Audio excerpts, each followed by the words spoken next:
Bonjour à tous, j'espère que vous allez tous très bien dans le meilleur des mondes CQTX et aujourd'hui on se retrouve sur la suite des chapitres du manga Sexy Cosplay Love. Donc là on attaque au chapitre 90. Donc dernièrement ce qui s'est passé, voilà, Gojo et Marine se sont rendus à des centres commerciaux pour faire du coup les premiers achats pour le costume Daniel.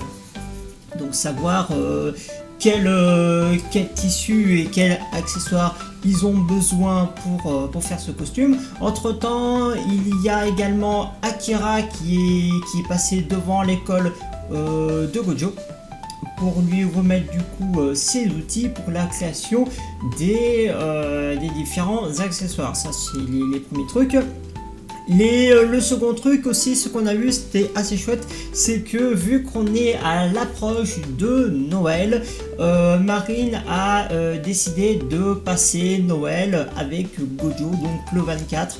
Elle lui a demandé, Gojo a accepté, ça n'a pas posé de problème. Et ce qui est intéressant, c'est que Marine a acheté spécialement pour Noël une lingerie, une lingerie sexy spéciale Noël qu'elle va qu'elle souhaite.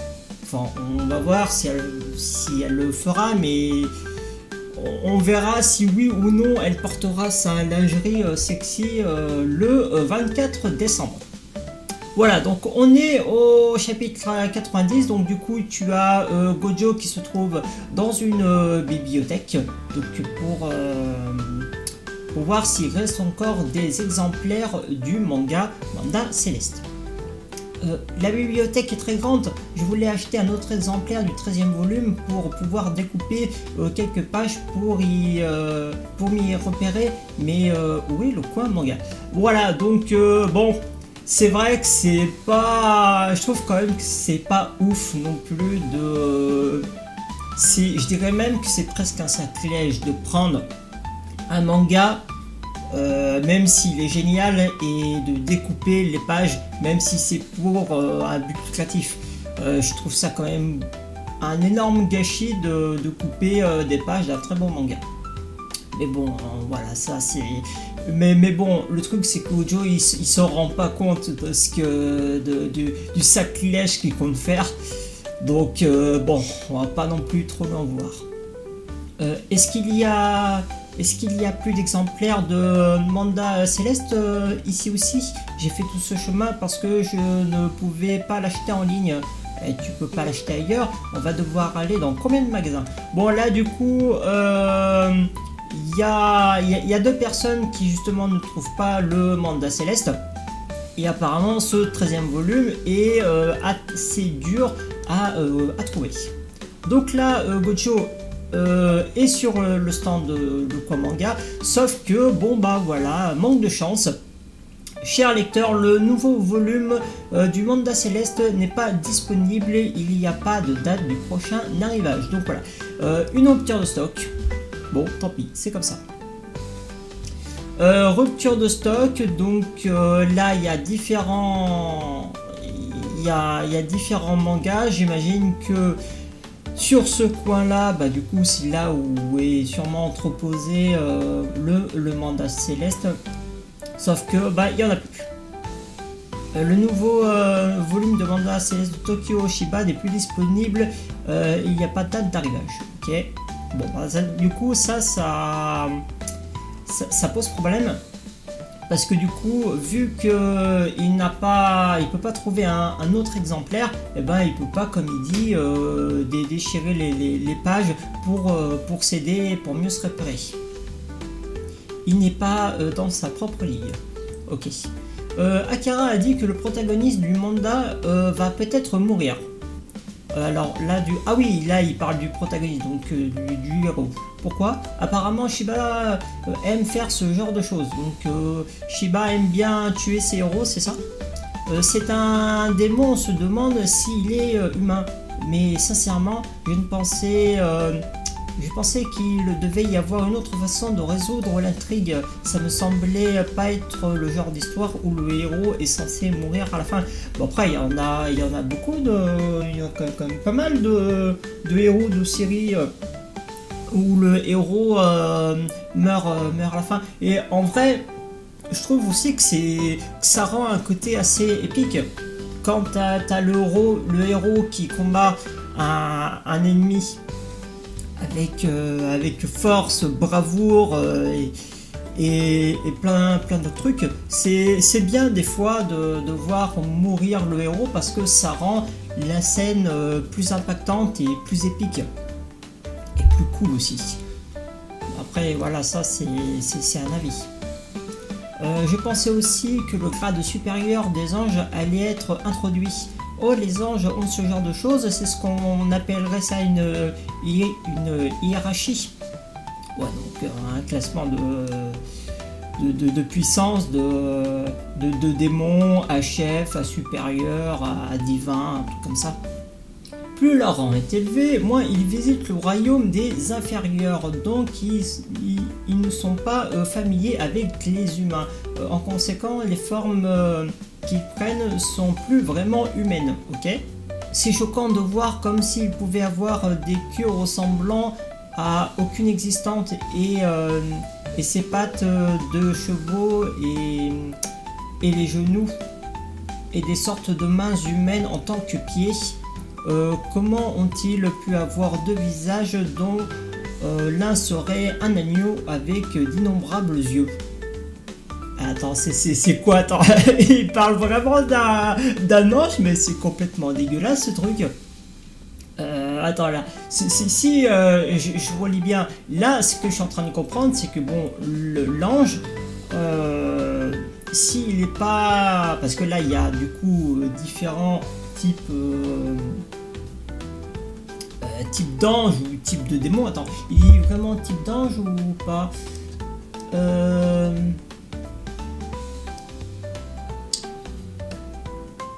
Oui, voilà, les anges. Donc là, il y a différents types d'anges en fonction de leur rang. Bien sûr, plus ils sont élevés, moins ils vont dans le monde des humains. Et ceux qui sont supérieurs, bien supérieurs aux autres, ils ressemblent quand même quelque chose assez dégueulasse. Alors, ils disent qu'il a des pattes de chevaux, sous les genoux, des sortes de mains humaines en tant que pieds, et une tête d'agneau avec d'innombrables yeux. Bon bah voilà, ça c'est la définition d'un truc dégueulasse quand même. Comment pouvaient-ils pas distinguer les humains des autres espèces? Et comment ont-ils jugé que les humains nous feront confiance si nous prenons leur forme? En lisant tout ça, j'en ai eu des frissons dans le dos. Au fil de plusieurs volumes, c'était expliqué en détail. Les anges apparaîtront sous forme humaine pour parler aux humains. Après, c'est vrai que c'est plus simple pour les anges d'avoir un aspect humain pour parler à des humains. C'est plus simple pour le dialogue. Et en plus de tout ça, ils doivent combattre les anges de front. Pour Shiba, c'est comme s'il disait: j'ai l'intention de laisser les protagonistes en vie. Le lire m'a rendu les épaules lourdes. C'est comme s'il semblait qu'il n'y avait aucun moyen pour les protagonistes de gagner. Ah, tu as beaucoup à dire. Après, là, si dans ce manga, les anges sont plus ou moins l'incarnation de la puissance, et voilà quoi. Donc, si les anges sont bien supérieurs aux humains en tout point, bah oui, c'est sûr que face aux humains, là, on sent que les humains, peu importe leur capacité, ont pratiquement aucune chance de vaincre les anges. C'est grotesque. Des plumes jaillissent de leurs yeux et leurs coups sont si longs. Et ils parlaient de démons et ça serait pas si mal. Là, là je vois comment Gojo caractérise les démons, enfin plutôt les anges dans le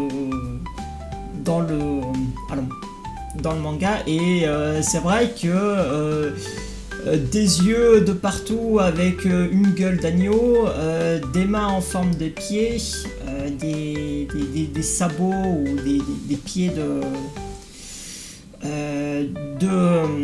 de chevaux sous les genoux, un long cou, etc. Ouais, ça ressemble plus à un démon qu'à un ange. Et tu penses que tu pourrais battre Dieu, hein? Battre Dieu? Le battre, mais battre comment en fait? Ouais, c'est... Gojo battre Gojo, mais... Enfin, Gojo battre Dieu, je veux dire, mais ça serait stylé. Si ça devait être la fin, étant donné que les humains ne peuvent pas aller au paradis, les anges devront être sortis de force. Sortir de force des anges, aucun simple humain ne pourrait faire ça. Ben oui, hein, un ange, un homme peut battre un homme, un ange peut battre un ange. Qu'est-ce qui va se passer?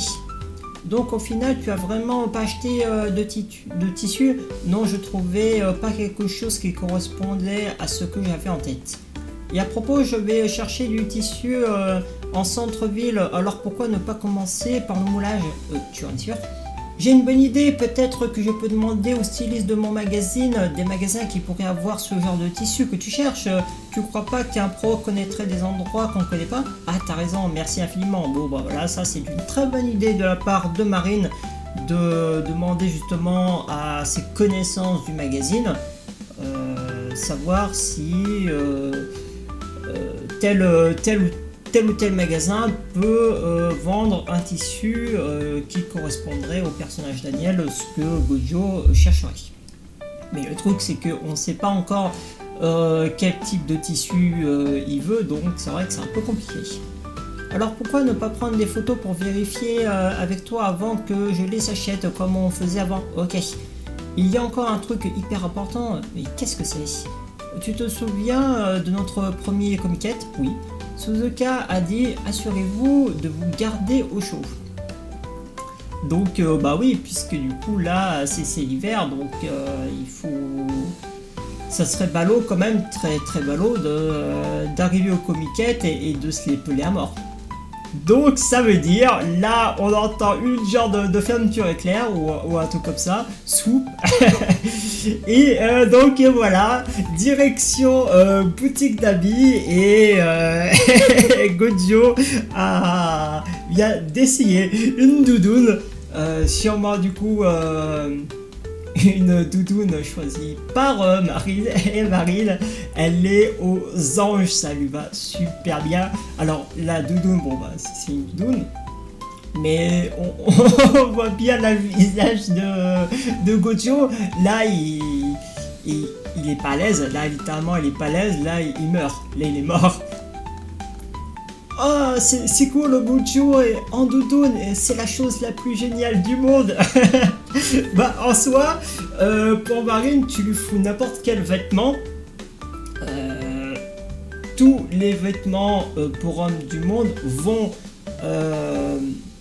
vont sur Gojo, et bien sûr, peu importe ce qu'il met, pour Marine, ce sera toujours la plus belle chose qu'elle est en train de voir. Ouah, j'en peux plus, j'adore, c'est tellement incroyable, je sais plus, genre baisser le ton pour de vrai, le comiquette doit être la meilleure chose du monde pour me donner le droit d'avoir ça, je veux qu'il reste comme ça pour toujours. Voilà, elle craque définitivement sur la beauté, la classe de Gojo. En même temps, il y a de quoi. La taille est parfaite, ça lui va très bien. Ouais, je sais, pas vrai? Eh Gojo, ça te va vraiment bien, achète-le, tu devrais l'acheter. Tu finiras par attraper un rhume avec tes habits d'habitude. Allez, vous allez quelque part par ce froid? Bah, de toute façon, ils ont rendez-vous, enfin, ils ont pas rendez-vous aujourd'hui, mais voilà quoi, vu qu'ils vont aller au comiquette et qu'ils vont se payer les miches, donc oui, c'est bien d'avoir quelque chose pour se réchauffer. Donc là du coup bah là il y a Marine qui va quand même plus ou moins forcer à Gojo d'acheter cette doudoune. Après c'est pour son bien, mais c'est vrai que par rapport à ses vêtements, il a l'air d'avoir des vêtements plutôt légers, donc c'est sûr qu'il faut se préparer au froid. Ouais, c'est un événement de fin d'année. En fin d'année, ça doit être le compte à rebours du nouvel an, je suppose. Non, pas du tout, c'est le Comiquette qui arrive. Dans ce cas, un chauffe-cou serait une bonne idée aussi, c'est facile à mettre et c'est pas très encombrant.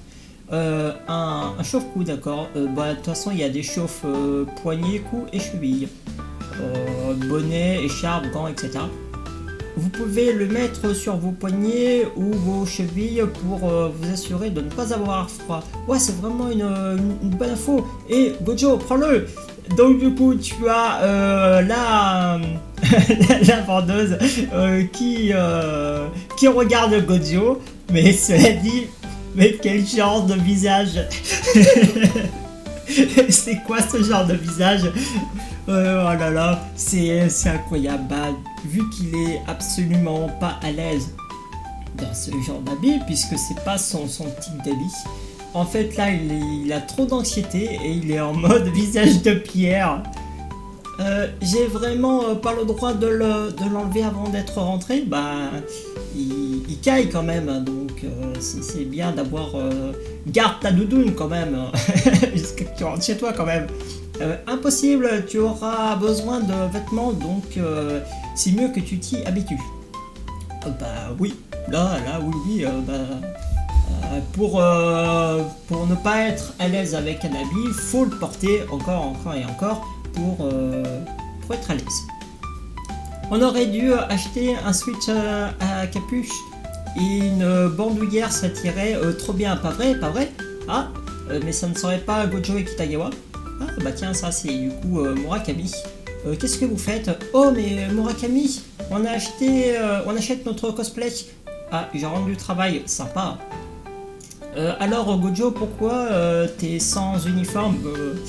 Eh bien, parce que du coup il fait froid et que du coup il a acheté une blouse. Je viens de lui choisir une tenue.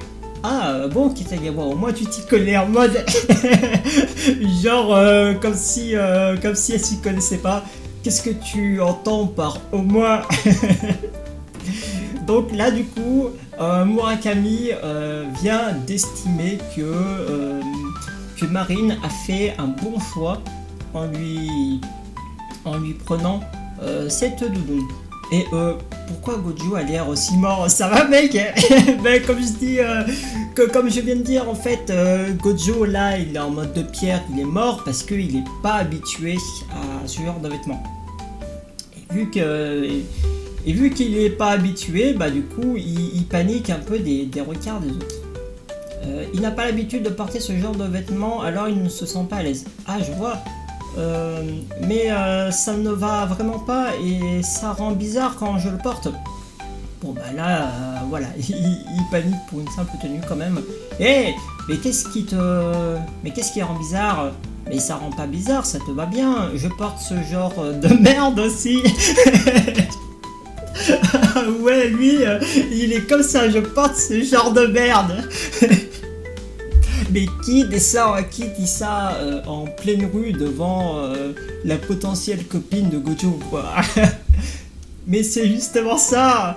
Bien sûr que sur toi ça rend bien, t'es beau garçon Murakami, tout rendrait bien sur toi. Bon bah voilà, là j'ai l'impression que Gojo commence à... Là, quand il porte un vêtement, si c'est pas traditionnel, le reste ça lui va pas. Et tout ce qu'il peut pas porter selon lui va infiniment mieux sur les autres que sur lui. Donc là il trouve que vu que Murakami est déjà quand même pas mal beau gosse, une doudoune lui irait beaucoup mieux. Bien sûr, de voir un tel compliment pour Murakami ça le fait plaisir, vu que il rougit et il est un peu embarrassé.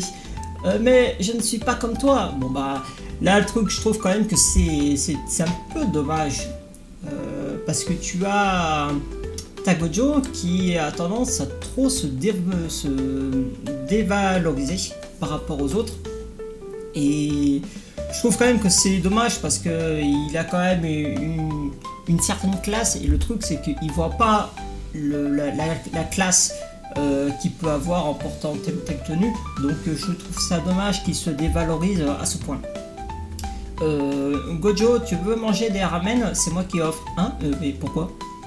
Ben pourquoi? Ben ça me paraît logique, hein, vu que tu viens de le complimenter sans forcément t'en rendre compte, et ben voilà, lui, ça lui a fait plaisir, donc il veut te remercier en t'offrant des ramen.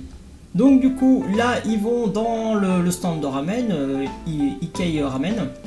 Ouais, prends ce que tu veux. Ah, merci. Mais c'est un Ikei, donc un ramen avec des sauces soja, un bouillon de moelle de porc et des nouilles épaisses. Donc c'est assez gras. Ah, mais t'es vraiment sûr, Murakami? Bah oui, puisqu'il te dit que c'est lui qui offrait. Je peux pas manger de ramen Iken maintenant. Un ramen tonkotsu avec de la sauce au soja, des tsukemen avec des fruits de mer. Donc du coup là tu as Marine qui dit moi je peux pas manger de ramen parce que du coup elle continue son régime, c'est bien trop gras. Murakami, j'ai jamais dit que je t'en offrais qui t'a qu'à voir. Oh là là la pauvre. Mais en même temps il a pas tort. Et il a pas tort, Murakami. Il a dit qu'il invitait Gojo à manger des ramen. Il a jamais dit qu'il invitait Marine, donc il a pas tort, mais bon, c'est vrai que ça fait péter un peu un câble à Marine. Ah, et je suis supposé attendre dehors pendant que vous mangez, mais t'es sérieux là? T'as déjà acheté tout ce qu'il te fallait? Non, pourquoi tu rentres pas chez toi? Là, je suis vraiment énervé. Oh bordel, c'est drôle. C'est drôle, mais c'est waouh. Ben, en même temps, je comprends que Marine soit énervée, mais en même temps, dans le fond, Murakami dit ce qu'il vient de dire. Hein. J'invite Gojo et c'est tout. Et voilà. Et en plus, il rajoute, vu que tu as déjà acheté tous tes articles pour le costume, rentre chez toi. C'est aussi simple que ça. Allez, c'est parti pour le chapitre 90.5 qui est du coup un arc bonus. Voilà, l'arc bonus du restaurant de ramen. Donc là, du coup, il y a, on voit ramen, bol de riz et des gyoza.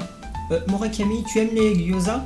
J'ai commandé pour deux, j'avais le sentiment que ça tirait Gojo. Vas-y, mange. Bon, voilà, c'est très généreux de sa part d'avoir pris autre chose que des ramen. Mais si tu n'en veux pas, c'est pas grave, je peux tout manger tout seul. Donc voilà, ça lui fait plaisir. Et il va sûrement se régaler. Merci, je prends avec plaisir. Les gyoza sont à tomber ici. Donc là, le vendeur le chef ou cuisinier du coup qui vient de les entendre et bon là qui est satisfait que ces gyoza plaisent aux autres. Oh, il m'a félicité. Donc là on est du coup le soir chez Marine et ça y est, du coup sa lingerie. Oh mon dieu, mais c'est trop mignon. Elle est adorable dans sa lingerie. Voilà, c'est de la lingerie sexy, hein, je sais pas quoi dire d'autre. Oh, c'est trop mignon et ça me donne de l'énergie comme l'a dit l'employé. C'est vrai que j'avais besoin de ce costume de Noël que j'ai acheté sur un coup de tête, mais il est si mignon donc je m'en fiche. Et j'avais raison de l'acheter, c'est trop adorable, c'est incroyable, je deviens totalement excité. J'ai trop envie que Noël soit demain. Oui, comme tout le monde. J'ai demandé peut-être à Munabu de me coiffer et de me maquiller.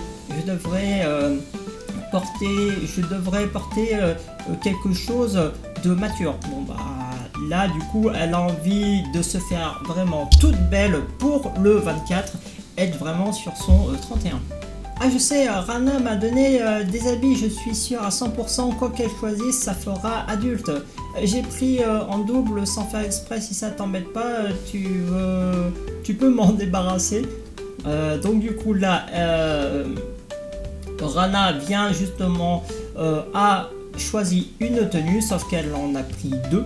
Et vu vu que c'est un double, et bah elle l'a donné du coup à Marine. Et qu'est-ce que waouh, stylé quand même. Et attends une seconde, mais est-ce que j'ai pris du poids? Je me sens épaisse, mais ça passe pas vrai. Alors, du coup, là, ok, c'est cette fameuse tenue, une tenue quand même, une tenue, comment dire, tirée. Voilà, bon bah, comment dire, ça fait femme tigresse, hein, donc j'avoue que ça fait quand même un peu provocateur quand même, c'est sa tenue, hein, surtout que si tu te présentes comme ça devant Gojo, je pense qu'il y aura également son grand-père, le pauvre, le grand-père, il risque de faire un AVC hein. En voyant ça. Je risque de choquer le grand-père, voilà exactement. Mais j'aime bien. Bon bah déjà tant mieux si t'aimes bien. Oh Sinoa, comment ça va? Vous voulez faire une soirée pour le réveillon de Noël? Ah ouais, ça serait vraiment génial. Donc Noah, Riné et Dia, donc voilà, qui discutent. Et bah du coup tu as du coup Marine qui répond je dois préparer des trucs pour le cosplay, donc ce Noël ça sera sans moi les filles, désolé. Donc du coup tu as Noah et Dia qui, bon, sont un peu déçus quand même. Comment tu peux faire ça à Noël? Ah, ça sent mauvais, tu peux le faire meuf. Elle a envoyé ce message et bah là elle est trop embarrassée, je sais pas, embarrassée, joyeuse. Pour de vrai, c'est pas un mensonge, c'est pas un mensonge. Ben oui et non, hein. Disons que là disons que pour le jour de Noël, tu vas pas vraiment préparer des trucs, tu vas pas vraiment préparer des trucs pour ton cosplay. Là, ton but c'est vraiment de passer du temps avec Gojo le 24. Donc voilà, c'est sympa, un petit arc bonus. Je pense que du coup que je vais m'arrêter là-dessus. En tout cas, merci à tous d'avoir regardé cet épisode et puis moi je vous dis à une prochaine fois pour d'autres vidéos. Allez, salut!